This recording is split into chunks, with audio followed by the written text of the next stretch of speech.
नमस्कार दोस्तों, गार्गी क्लासेस पर आपका स्वागत है। देख लेते हैं इंडियन एक्सप्रेस के इम्पोर्टेंट न्यूज़ और एक्सप्लेन पेज से इम्पोर्टेंट आर्टिकल्स। और डेट है आज की 30 जून 2021।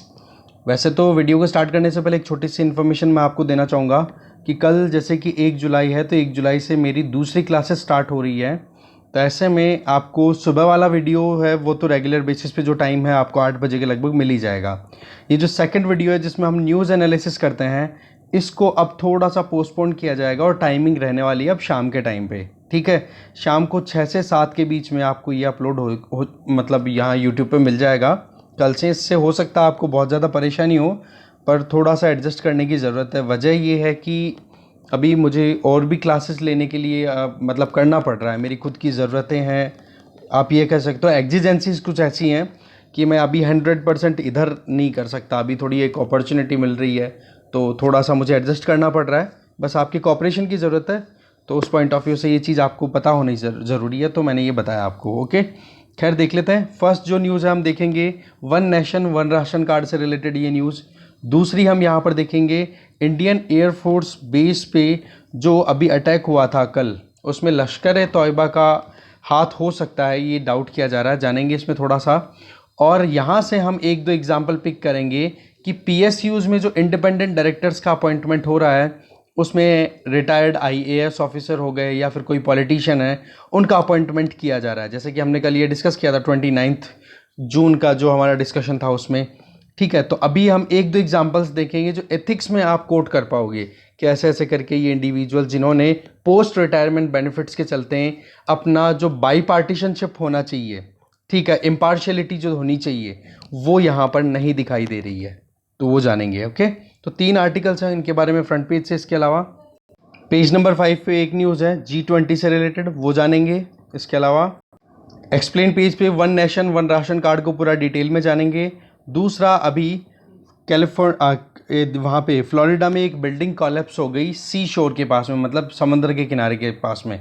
तो ऐसे में क्या है, किन चीज़ों को सोच के फिर डिज़ाइन करना चाहिए, उस पॉइंट ऑफ व्यू से इस आर्टिकल को डिस्कस करेंगे।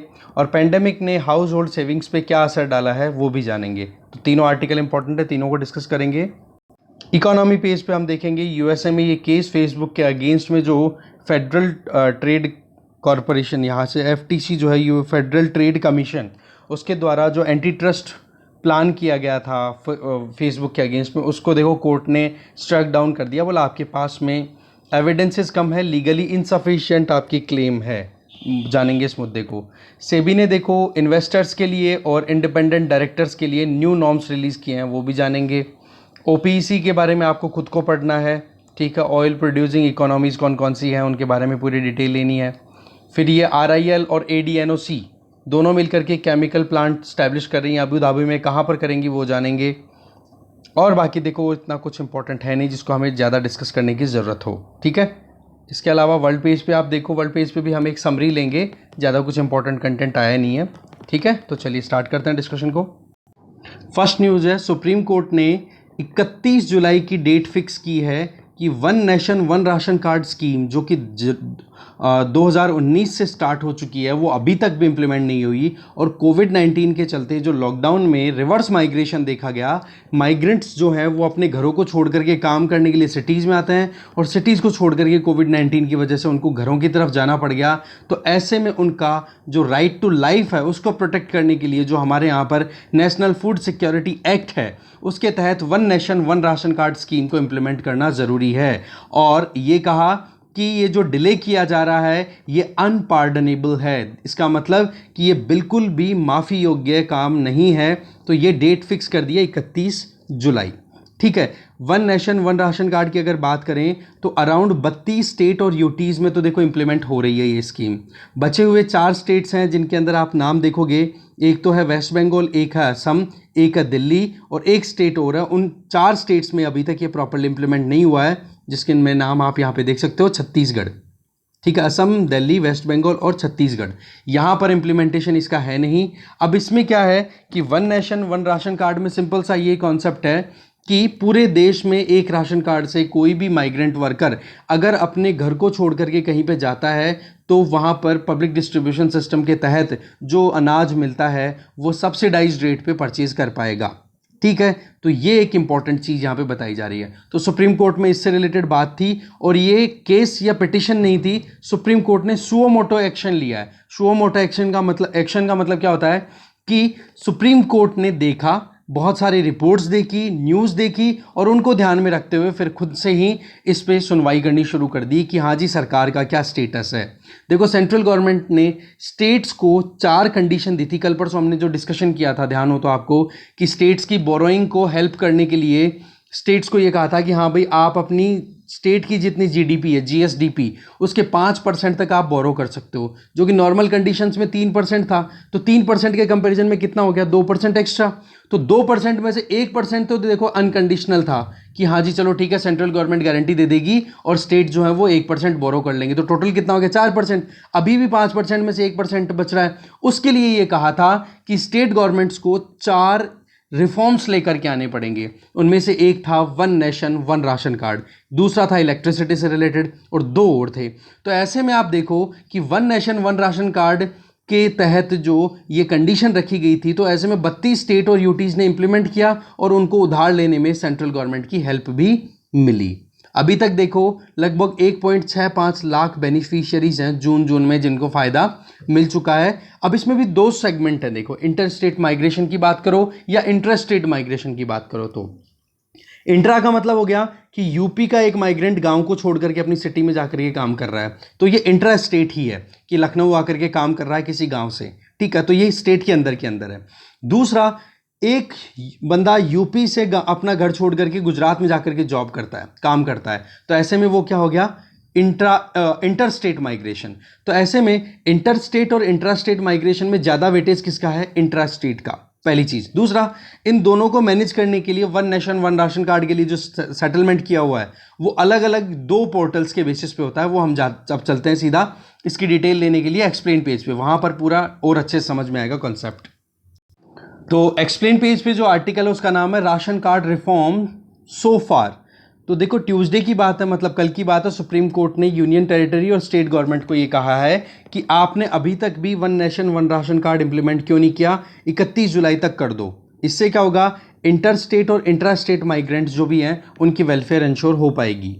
One nation one ration card की अगर बात करें तो ये स्कीम का मेन काम क्या था कि जो भी माइग्रेंट वर्कर्स हैं जो या उनकी फैमिली मेम्बर्स हैं, वो अगर अपनी लाइवलीहुड अर्न करने के लिए एक जगह से अपने गांव को छोड़ करके दूसरी जगह जाते हैं तो वहाँ पर उनको सस्ते में अनाज उपलब्ध कराना। मान लो एक बंदा बिहार छोड़ करके महाराष्ट्र जाता है जॉब के लिए, काम करता है, वहाँ पर लेबर की तरह काम कर रहा है, तो उसको जो भी बेनिफिट्स यहाँ पर मिल रहे हैं बिहार में, खुद के गांव के आसपास की जो फेयर प्राइस शॉप जिसको हम बोलते हैं, ठीक है, जहाँ पर सब्सिडाइज्ड रेट पे खाना प्रोवाइड किया जाता है जिसमें चावल, गेहूँ, मोटा अनाज ये मिलता है, तो वो एंटाइटलमेंट आपकी इंश्योर हो कहाँ पर, महाराष्ट्र में भी।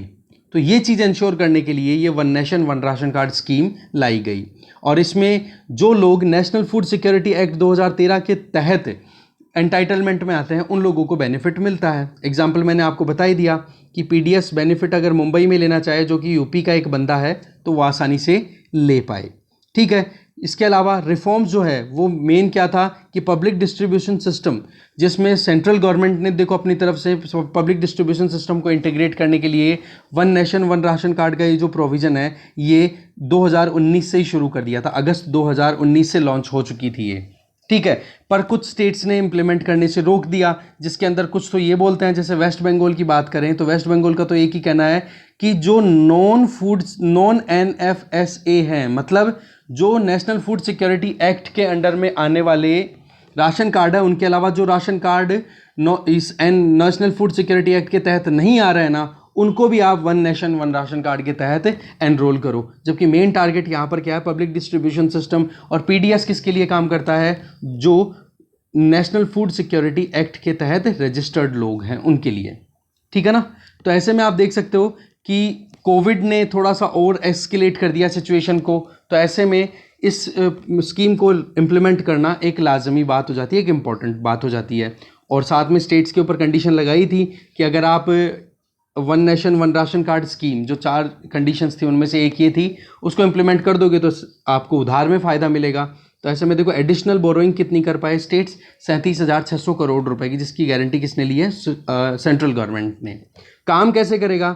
One nation one ration card technology based काम करेगा, जिसमें बेनिफिशियरीज जो भी हैं जिनका राशन कार्ड की डिटेल, आधार कार्ड की डिटेल और एंटर और इलेक्ट्रॉनिक पॉइंट ऑफ सेल, ये 3 इंपॉर्टेंट प्री कंडीशंस हैं कि राशन कार्ड होना चाहिए उसके पास में जो भी बेनिफिशियरी है, आधार कार्ड होना चाहिए, इलेक्ट्रॉनिक पॉइंट ऑफ सेल होना चाहिए जहाँ पर बायोमेट्रिक वेरिफिकेशन होगा, अंगूठे का छाप लेकर के या फिर अंगुलियों का या जो आंखें हैं आइरिस स्कैन है वो करवा के। तो ऐसे में आप देख सकते हो कि 2 सिस्टम है मेन, एक तो है integrated management of the public distribution system IMPDS, और एक है आपका अन्न वितरण, यहाँ पर नीचे की तरफ देख सकते हो। तो ये जो IMPDS है ये तो देखो इंटर स्टेट माइग्रेशन को देखता है कि एक स्टेट से दूसरे स्टेट में जो चलेगी, और जो अन्न वितरण है वो देखता है इंट्रा स्टेट।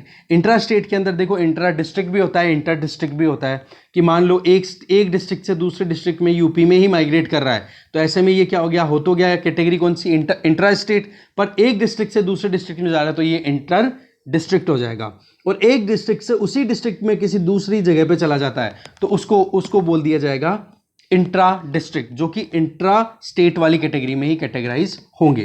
तो ऐसी परिस्थितियों में क्या बन जाता है जी कि ये 2 प्लेटफॉर्म्स के ऊपर रजिस्ट्रेशन होता है और इन दोनों प्लेटफॉर्म्स का यूज़ किया जाता है जब भी कोई अलॉटमेंट दिया जाता है।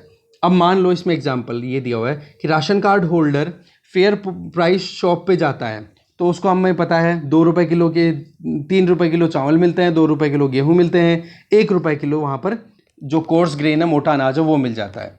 अब मतलब कोई भी इंडिविजुअल उसने राशन कार्ड बनवाया अपनी फैमिली का, राशन कार्ड फैमिली का बनता है, ये ध्यान रखें आप, उसमें पूरी फैमिली का नाम लिखा जाता है। हाँ, अगर बच्चे मैरिड हो, मतलब शादी हो गई है तो उनके अलग से फैमिली का राशन कार्ड बनता है, और अगर मैरिड नहीं है तब तक तो पिता के राशन कार्ड के नाम में ही उनका नाम चलता रहता है। तो ऐसे में वो जो राशन कार्ड बन गया तो वो बनवाएगा कहाँ पे? गांव में, और गांव में जहाँ पे बनवाएगा तो वहीं पर उसका एंटाइटलमेंट अभी तक रह रहा था कि हाँ, आसपास में जो भी राशन कार्ड के एरिया में जो भी फेयर प्राइस शॉप है जहाँ से ये सब्सिडाइज्ड रेट के ऊपर फूड ग्रेन मिल रहा था, वहाँ पर जाकर के वो अनाज ले सकता था। 3 रुपये किलो चावल, 2 रुपये किलो गेहूँ, 1 रुपये किलो मोटा अनाज। पर अब इस one nation one ration card scheme में क्या हो गया कि मान लो बंदा जो है वो अपने मतलब जो अपने घर को छोड़ करके दूसरी जगह चला गया, तो वहाँ पर भी उसको उसी सब्सिडाइज रेट के ऊपर राशन कार्ड का यूज़ करके, जो कि है तो कहाँ का? उसके गांव का राशन कार्ड, पर उसको फ़ायदा कहाँ मिलेगा? मुंबई में या कहीं पर भी वो काम कर रहा है। तो ऐसे में ये काम करता है। तो अन्न वितरण पोर्टल, ये तो मैंने आपको बता ही दिया, इंट्रा स्टेट माइग्रेशन के ऊपर काम करता है। और IMPDS किस पे काम करता है? इंटर स्टेट ट्रांजैक्शंस पे। ये ध्यान रखेंगे आप। बेनिफिट्स क्या क्या हैं, क्या क्या मिलते हैं वो आपको पता ही है। नेशनल फूड सिक्योरिटी एक्ट 2013 के तहत अभी तक देखें तो लगभग 81 करोड़ लोग एंटाइटल्ड हैं इस स्कीम के तहत फ़ायदा उठाने में, जिनको चावल, गेहूं और मोटा अनाज मिलता है। और कहाँ से लेना होता है? ये फेयर प्राइस शॉप्स पे से। 28 जून 2021 तक की बात करें तो लगभग 5.46 लाख फेयर प्राइस शॉप्स हैं इंडिया में, जिनमें 23.63 करोड़ राशन कार्ड बने हुए हैं। अब 23.63 तो राशन कार्ड है और बेनिफिशियरीज 81 करोड़ हैं। तो ऐसे में क्या हो गया? फैमिली राशन कार्ड हुआ कि नहीं? क्लियर हो गया? ठीक है। तो ऐसे में जो नेशनल फूड सिक्योरिटी एक्ट के तहत जो राशन कार्ड है उनको बेनिफिट ये मिलता है। ठीक है। अब बात आ जाती है कि ये लॉन्च क्यों किया गया था। देखो, लॉन्च तो अगस्त 2019 में कर दिया गया था one nation one ration card को, पर कोविड जैसे ही आया ना, तो कोविड आते ही फिर इसको और ज़्यादा एक्सेलरेशन मिल गया कि जो रिवर्स माइग्रेशन देखा गया उसके चलते हैं। एक तो क्या है कि इसमें प्री कंडीशन हमने 2-3 देखी, जिसमें 2 तो थे वेब पोर्टल्स, एक तो था जिसमें अन्न वितरण वाला और एक ये IMPDS वाला। तो इन दोनों में एनरोलमेंट होना प्रॉपर ज़रूरी है। आधार कार्ड का जो सीडिंग है वो होना चाहिए राशन कार्ड के साथ में। तो ऐसे में क्या हो जाएगा कि बायोमेट्रिक वेरिफिकेशन आसानी से किया जा पाएगा, और जैसे ही वेरिफिकेशन हो जाता है तो उसके बाद में फिर उसको जितना भी जो कार्ड होल्डर है उसको फेयर प्राइस शॉप से वहाँ से वो पैसा वो मिल जाता, अनाज मिल जाता है जो रेट उसने बताई हुई है। तो अभी तक बताया जा रहा है कि 100% राशन कार्ड के साथ में आधार कार्ड की सीडिंग हो चुकी है। तो ऐसे में इम्प्लीमेंटेशन में ज़्यादा परेशानी नहीं होगी। अच्छा, और क्या था, देखो बहुत ज़्यादा इनएफिशिएंसी थी पहले पीडीएस सिस्टम में और लीकेजेस बहुत ज़्यादा थे। तो इस चक्कर से one nation one ration card का स्कोप जो था स्टेट लेवल पे पायलट प्रोजेक्ट के तौर पे इम्प्लीमेंट किया गया, पर आपको पता ही है कि कोविड-19 ने और ज़्यादा स्पीड अप करने के लिए मजबूर कर दिया। ठीक है, अभी तक हमने देखा 32 स्टेट्स और यूनियन टेरिटरीज ने इसको इम्प्लीमेंट कर दिया है। 4 जो हैं उनको भी बोल दिया कि भाई 31 तारीख जुलाई लास्ट डेट है, आप इसको इम्प्लीमेंट करो। तो 32 स्टेट्स की बात हम कर चुके हैं, ये हो ही गया। और ये union ministry of consumer affair food and public distribution के तहत आता है, जिसमें अभी तक आप देखो ना तो 1.35 करोड़ पोर्टेबिलिटी ट्रांजैक्शन हो चुके हैं। इसका मतलब क्या हो गया कि मान लो यहाँ पर फैमिली है बिहार में और बंदा काम करने के लिए निकल गया कहाँ पे, महाराष्ट्र में, तो यहाँ पर तो ये ले लेगा अपने हिसाब से जितना भी अनाज इसको लेना है, जो फेयर प्राइस शॉप्स हैं वहाँ पे सब्सिडाइज्ड रेट के ऊपर, और यहाँ पर फैमिली भी उसी राशन कार्ड से परचेज कर पाएगी। तो ये एक बहुत ही इंपॉर्टेंट चीज़ है, टेक्नोलॉजी का यूज़ बहुत अच्छा होगा इसमें। अभी तक 27.83 करोड़ पोर्टेबिलिटी ट्रांजैक्शंस हो चुके हैं, जिसमें इंट्रा स्टेट ट्रांजैक्शंस ज़्यादा हैं। इंट्रा स्टेट का मतलब स्टेट का स्टेट के अंदर ही। इसके अलावा स्टेट्स और यूटीज़ की बात करें तो जब से ONORC स्टार्ट हुआ है अगस्त 2019 से अभी तक 19.8 करोड़ ट्रांजैक्शन जो हैं वो तो केवल और केवल कोविड-19 के टाइम पे हुए हैं, और टोटल कितने हो गए 27.83 करोड़। समझ गए? तो ये चीज़ बताई जा रही है, 3 जून तक का ये डेटा अवेलेबल है। इंटर स्टेट की बात हम कर ही चुके हैं, इंटर स्टेट के अंदर IMPDS काम करता ही है, और क्यों नहीं कर पाए ये चीज़ मैं बता ही चुका हूँ आपको कि बंगाल में तो क्या बोला जा रहा है कि non food security act ration cards हैं उनको भी आप रजिस्ट्रेशन दो। दिल्ली ये बोलते हैं कि हमारे यहाँ पर जो electronic point of sale machines हैं जहाँ पर बायोमेट्रिक वेरिफिकेशन होगा वो अभी तक हमारे यहाँ पर प्रॉपर्ली इंस्टॉल नहीं हो पाई है। तो ये सारी चीज़ें हैं, आगे चलते हैं। फिर देखो नेक्स्ट है जो इंडिपेंडेंट डायरेक्टर्स हैं उनके बारे में। देखो हमने कल पूरी डिटेल जान ली थी, आज सिर्फ हम एग्जाम्पल्स पे ध्यान देंगे। जैसे संजय कुमार पांडा का एग्जाम्पल है, ये 1980 बैच के IAS ऑफिसर हैं जो कि मणिपुर त्रिपुरा कैडर से बिलोंग करते हैं, और ये सेक्रेटरी रह चुके हैं मिनिस्ट्री ऑफ टेक्सटाइल में, ठीक है, 17 महीनों के लिए, और रिटायरमेंट से जस्ट पहले। उसके बाद में अगस्त 2015 को इनका रिटायरमेंट होता है। अगस्त 9 2018 को इनको एक इंडिपेंडेंट डायरेक्टर के तौर पे अपॉइंट कर दिया जाता है the jute corporation of India limited के अंदर, जो कि सेम मिनिस्ट्री में काम कर रही है, टेक्सटाइल मिनिस्ट्री के अंदर में। तो ये कॉन्फ्लिक्ट ऑफ इंटरेस्ट आया कि नहीं यहाँ पर, या चीज़ याद देखो कि पोस्ट रिटायरमेंट बेनिफिट्स के चलते इंडिपेंडेंटली अनबायस्ड मैनर में आपको काम करना है, तो एथिकली ये रॉन्ग हुआ कि नहीं।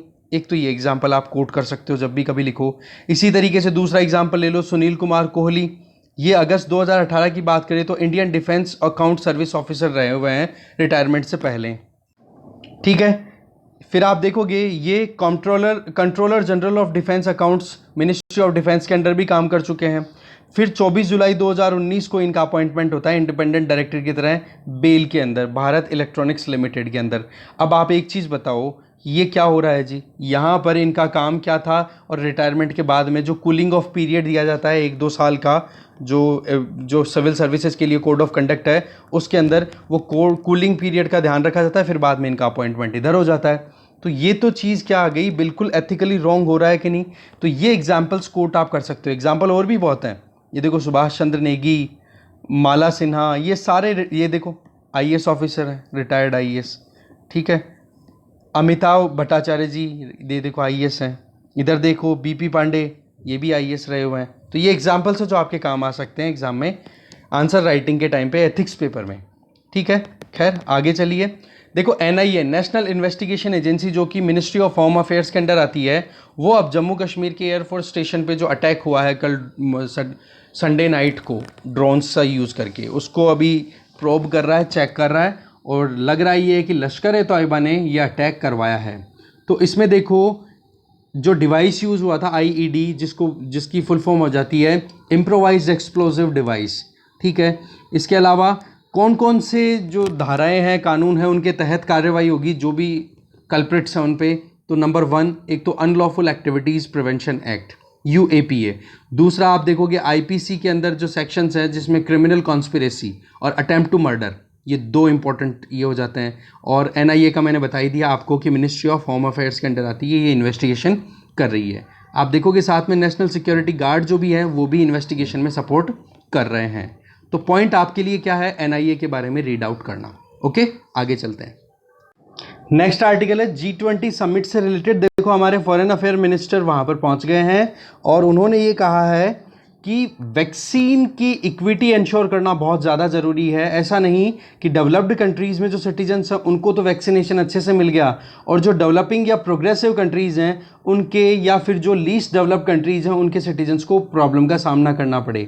बेसिकली ये बात कब बोलनी पड़ी इनको, जब G20 मीटिंग में जो यूरोपियन यूनियन के जो अब स्टेटमेंट आए, जो कि हमें पता है कि WTO में जब भी ये बात हो रही थी ना ट्रिप्स रिलेटेड, जिसमें हम बात करते हैं trade related aspect of the intellectual property rights, कि जो भी वैक्सीन मैन्युफैक्चरिंग कंपनीज हैं वो लाइसेंस देंगी या फिर एक तरीके से जो IPR राइट्स हैं, इंटेलेक्चुअल प्रॉपर्टी राइट्स हैं, उनमें वेवियर देंगी, छूट दे देंगी दूसरी फार्मास्यूटिकल कंपनीज को, जिससे कि वो वैक्सीन प्रोड्यूस कर पाएँ और वैक्सीन ईजिली इंश्योर किया जा सके।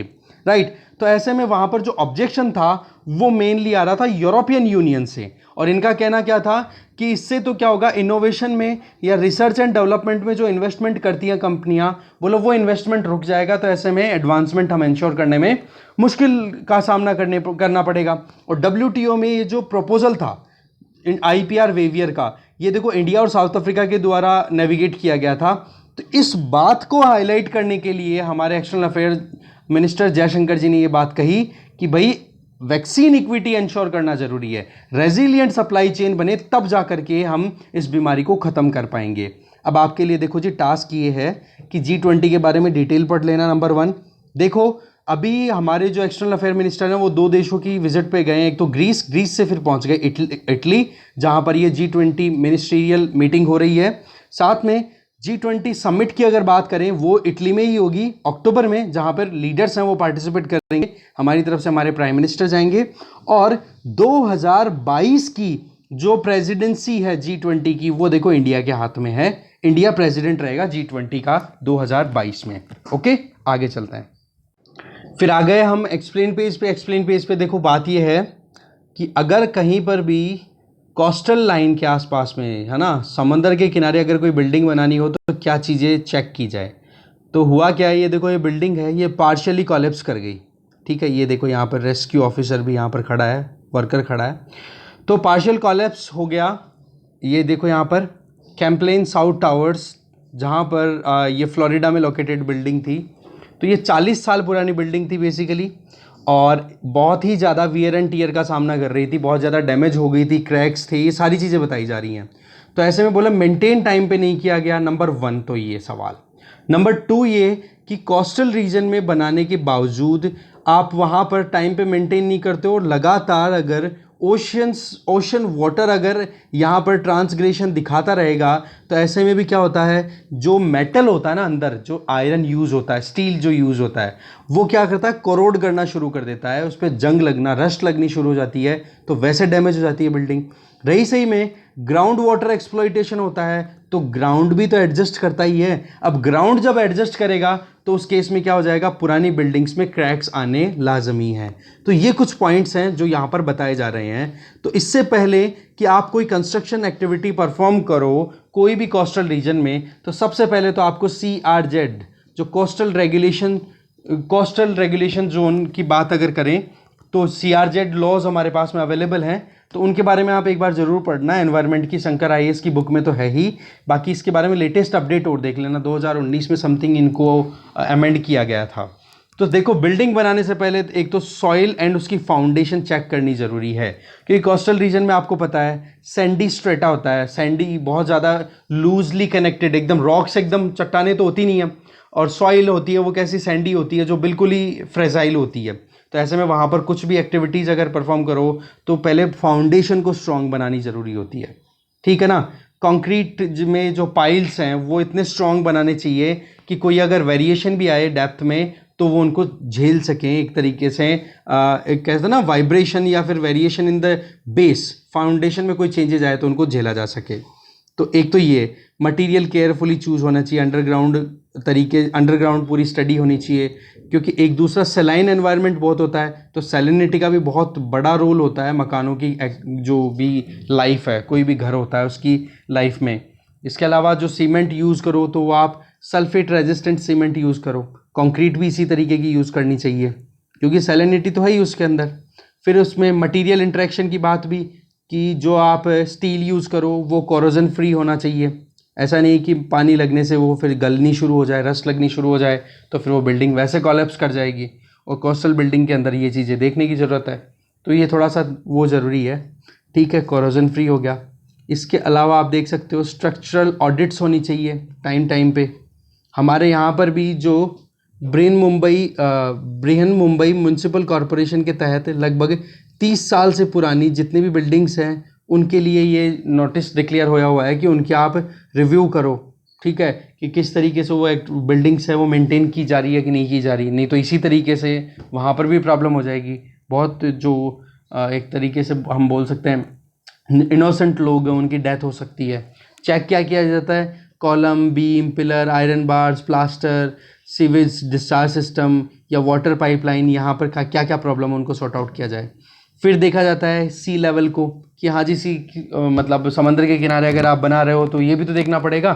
ग्लोबल वार्मिंग के चलते देखो ये सबसे बड़ी प्रॉब्लम है कि सी लेवल अब लगातार बढ़ रहा है, तो ऐसे में ट्रांसग्रेशन जो है सी का वो ज़्यादा है। मतलब इधर किनारों की तरफ पानी ज़्यादा आएगा, किनारों की तरफ पानी ज़्यादा आएगा तो बिल्डिंग्स अगर वहाँ बनी हुई है तो मुश्किलें बनती रहेंगी। तो वहाँ की जो फ्लोरिडा में सर्वसाइड कमिश्नर ने ये बात कही कि सी लेवल राइज हुआ और इसी के चलते परेशानियां हो गई, तो मदर अर्थ ने अपना खुद को एडजस्ट करने का जो काम है वो किया है। ये है मेन तो पॉइंट। इसके अलावा हाउस होल्ड सेविंग्स को लेकर के बात है कि पेंडेमिक का क्या असर रहा, तो देखो फाइनेंशियल सेविंग्स हैं वो डाउन चली गई। हाउस होल्ड डिपॉजिट्स की बात करो तो डिपॉजिट्स भी डाउन गए हैं, खर्च हुआ है पैसा। ठीक है, लोगों के पास में इनकम ही नहीं रही तो सेविंग्स कहाँ से होगी। करेंसी डिपॉजिट बोलो पहले तो राइज हुई थी, है ना, पर नहीं, पहले तो डाउन गई करेंसी डिपॉजिट कि हाँ लोगों ने क्या कर दिया कि पैसा निकाल लिया, सारा का सारा अपने हाथों में ले लिया कोविड-19 के टाइम पे। और कोविड-19 जैसे ही ठीक होता है तो उसके बाद में करेंसी डिपॉजिट अपने आप बढ़ना शुरू हो जाता है।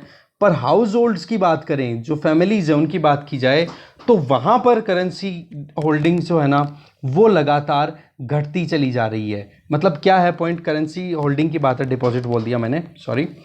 पॉइंट यहाँ पर ये है, होल्डिंग का मतलब अपने हाथ में कितने पैसे रख रहे हैं लोग।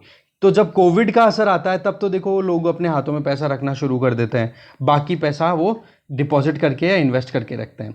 फिर बात आती है लाइफ इंश्योरेंस की, तो लाइफ इंश्योरेंस में तो देखो लोगों ने कोविड के चलते बहुत ज़्यादा इन्वेस्ट किया है, बहुत ज़्यादा लाइफ इंश्योरेंस करवा लिया है।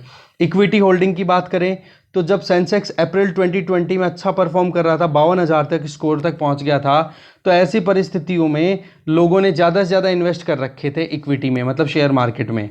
अब जैसे ही सेकंड वेव आई तो लोगों ने पैसा निकालना शुरू कर दिया।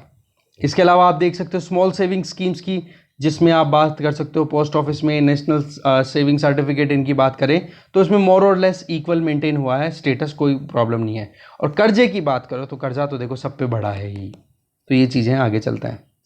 अब हम आ गए हैं इकोनॉमी पेज पे, तो यूएसए में देखो कोर्ट ने डिसमिस कर दिया है जो वहाँ पर फेडरल ट्रेड कमीशन है यूएसए का, उसके द्वारा एक कंप्लेन रजिस्टर कराई गई थी फेसबुक के अगेंस्ट में, एंटी ट्रस्ट कंप्लेन। उसमें ये था कि इनका ये कहना था यूएसए के जितने भी अलग अलग स्टेट्स हैं टोटल, उसमें जो अटॉर्नी जनरल हैं उनके साथ में दूसरे जो 47 स्टेट्स हैं उन्होंने मिलकर के ये केस फाइल किया था। ठीक है, कहाँ पर, डिस्ट्रिक्ट ऑफ कोलंबिया के एक डिस्ट्रिक्ट कोर्ट में, कि भाई फेसबुक ने बहुत मतलब इस तरीके की एक्टिविटीज़ परफॉर्म किया जिससे कि कंपटीशन ख़त्म हो मार्केट में।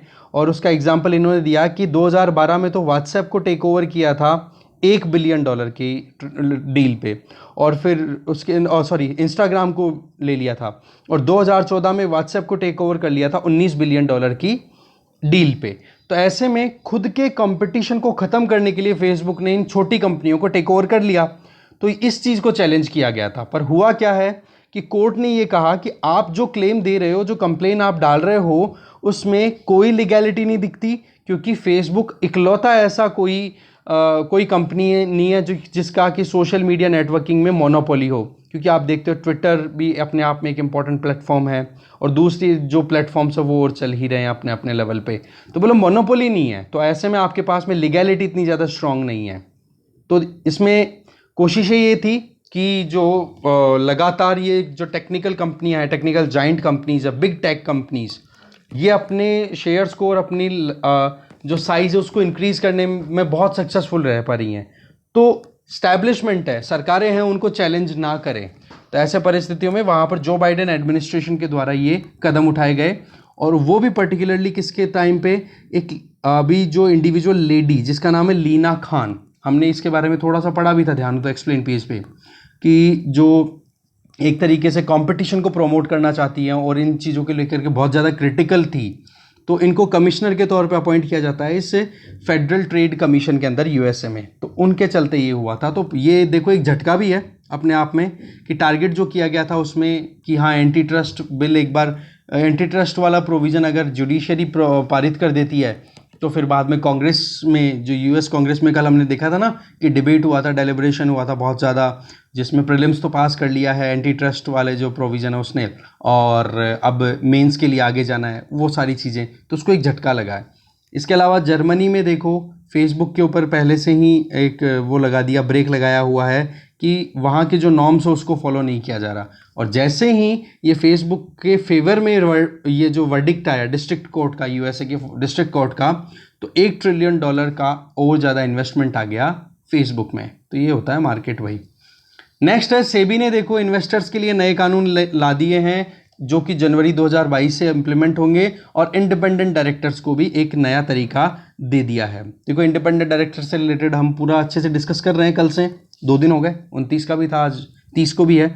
तो ये बोला जा रहा है कि अब जब भी किसी भी इंडिपेंडेंट डायरेक्टर को अपॉइंट किया जाएगा किसी भी कंपनी में, तो उसके लिए एक स्पेशल रेजोल्यूशन पास करना पड़ेगा, और वो स्पेशल रेजोल्यूशन होगा 75% वोटिंग जिस फेवर में भी जाएगी कि हाँ जी अपॉइंटमेंट करना है, तो उस फेवर किसकी, जो भी शेयर होल्डर्स हैं उन सबकी, ठीक है ना, तो सभी शेयर होल्डर्स का 75% वोटिंग फेवर में जाएगा, तब जाके अपॉइंटमेंट फाइनल होगा। ये तो एक स्पेशल रेजोल्यूशन है। इसमें क्या हो गया, मोनोपोली खत्म हो गई, कोई भी अपनी दादागिरी नहीं चला पाएगा। दूसरी चीज़ जो एक मैल प्रैक्टिसेस हमने देखी कि किस तरीके से सरकारें पीएसयूज में अपॉइंट करती हैं, और जो कंपनियां हैं वहाँ पर कुछ जो की स्टेक होल्डर्स हैं वो अपने हिसाब से डिसीजन लेने शुरू कर देते हैं, तो उस चीज़ को कम करना।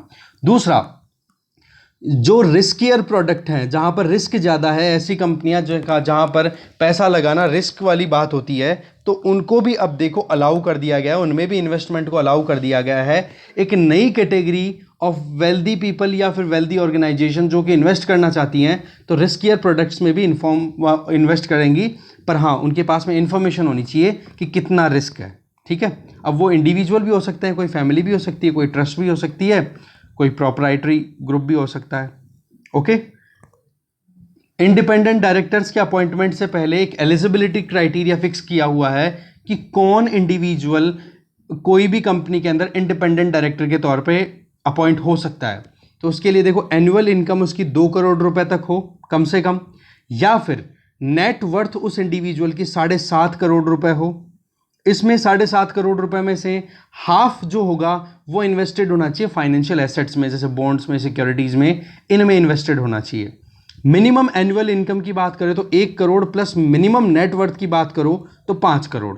तो ये कुछ कंडीशंस हैं, इनमें से जो भी फुलफिल हो जाएंगी उनके बेसिस पे आप जो इंडिपेंडेंट डायरेक्टर्स हैं उनका अपॉइंटमेंट हो सकता है। इंडिपेंडेंट डायरेक्टर्स की डेफिनेशन कल हमने देख ली थी, ऐसे इंडिविजुअल्स जो कि एक्सपर्ट है अपने आप में डोमेन को लेकर के, कोई भी काम अगर उनको दे वहाँ पे, तो फाइनेंस में या फिर अपने फील्ड के एक्सपर्ट होंगे, नंबर 1 कंडीशन।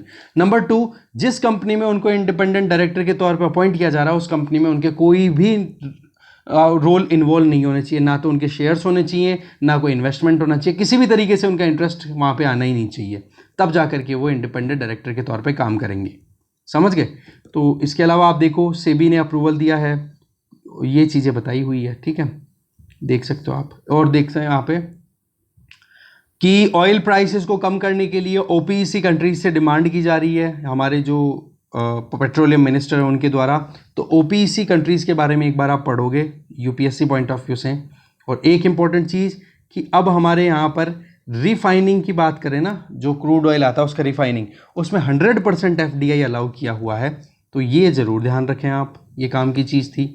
फिर बात आ जाती है रिलायंस इंडस्ट्री लिमिटेड और एडीएनओसी अब यहाँ पर फुल फॉर्म आप देखो, Abu Dhabi national oil company और रिलायंस इंडस्ट्रीज लिमिटेड ने मिलकर के एक एग्रीमेंट साइन किया है और एक न्यू वर्ल्ड स्केल पे आप देखोगे प्लास्टिक के लिए या केमिकल्स के लिए अपना एक प्रोजेक्ट स्टैब्लिश किया जा रहा है। कहाँ पर? रुवाइज अबू धाबी के अंदर। तो रुवाइज आप ध्यान रखोगे कहाँ पर है, ये लोकेशन आगे इंपॉर्टेंट, अबू धाबी, ठीक है। अबू धाबी कहाँ पर है? यूएई, ध्यान रखेंगे आप, पर्शियन गल्फ, ठीक है। यहाँ पर देखो क्लोर एल्काइल या फिर एथिलीन डाइक्लोराइड या पॉलीवाइनिल क्लोराइड, इनकी फैसिलिटी प्रोवाइड की जाएगी। तो ये लोकेशन बड़ी इंपॉर्टेंट है, ये ध्यान रखोगे आप, ओके। इसके अलावा तो देखो पी चिदम्बरम जी से पूछा कि भाई इस क्राइसिस से कैसे निकला जाए, क्योंकि ये पहले हमारे फाइनेंस मिनिस्टर रह चुके हैं यूपीए गवर्नमेंट के टाइम पे। तो ये कहा कि लोगों के हाथों में पैसा दो, डायरेक्ट बेनिफिट ट्रांसफ़र करो, पैसे अकाउंट में भेजो। ये तो देखो सब लोगों ने बहुत ही कर दिया कि भाई आप क्रेडिट गारंटी स्कीम ये लेकर के आ रहे हो, तो ऐसे में आप सरकार को अगर इकोनॉमी को देना है तो बिजनेसेस में पैसे की बहुत कमी है, उनको क्रेडिट अवेल कराओ, लोगों के हाथों में पैसा दो, जॉब क्रिएट करो, तब जा कर के काम हो पाएगा, ठीक है। बाकी तो देखो सारी चीज़ें हमने डिस्कस कर ली है, कोई और चीज़ इंपॉर्टेंट बचती नहीं है, ठीक है। वर्ल्ड पेज पे चलते हैं। वर्ल्ड पेज पे तो देखो डेल्टा वेरिएंट की चिंता लगातार बढ़ रही है एशिया पैसिफिक में, तो लॉकडाउन लग रहे हैं या फिर ऑक्सीजन की सप्लाई को इंश्योर किया जा रहा है। इधर इजरायली फॉरेन मिनिस्टर यूएई की विजिट पे गए, ये पहली बार हो रहा है जब अब्राहम अकॉर्ड साइन हुआ है अरब कंट्रीज़ के बीच में, है ना, और दूसरी तरफ इजराइल के बीच में, ठीक है। तो ये विजिट अच्छी है वैसे तो इंडिया के पॉइंट ऑफ व्यू से देखा जाए तो, क्योंकि हमारे रिलेशन इजराइल और यूएई के साथ अच्छे हैं दोनों के।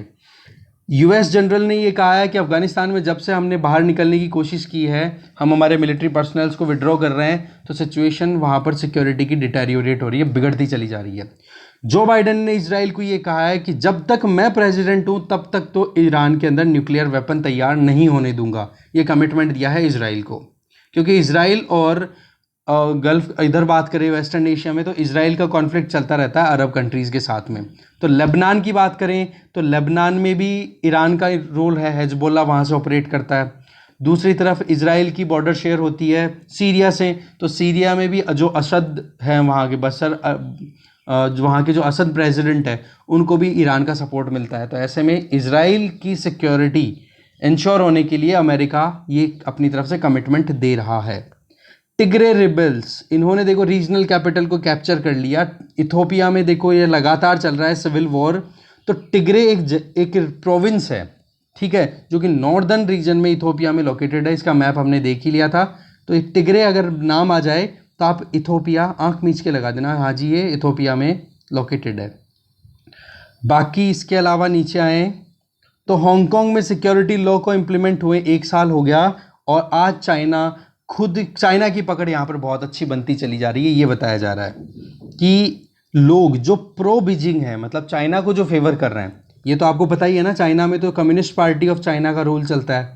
और दूसरी तरफ आप देखो हांगकांग एक डेमोक्रेटिक मेथड्स पे काम करने वाला कंट्री था, तो हांगकांग में डेमोक्रेटिक वैल्यूज़ को ख़त्म किया जा रहा है। उसी को लेकर के तो चाइना और यूएसए के बीच में कभी बातचीत भी होती रहती है इंटरनेशनली। तो डोनाल्ड ट्रंप ने तो ये कह दिया था कि हांगकांग में आप गलत कर रहे हो, डेमोक्रेसी की किलिंग हो रही है बहुत ज़्यादा। और इधर चाइना की कम्युनिस्ट पार्टी लगातार क्या कर रही है, ये अपनी पकड़ बनाई जा रही है। तो ऐसे में जो प्रो बीजिंग मतलब pro China communist party of China, वो लोग तो देखो अपनी तरफ से फेवर कर रहे हैं कि हाँ लगातार चाइना की पकड़ बने। तो ये चीज़ यहाँ पे आ रही है।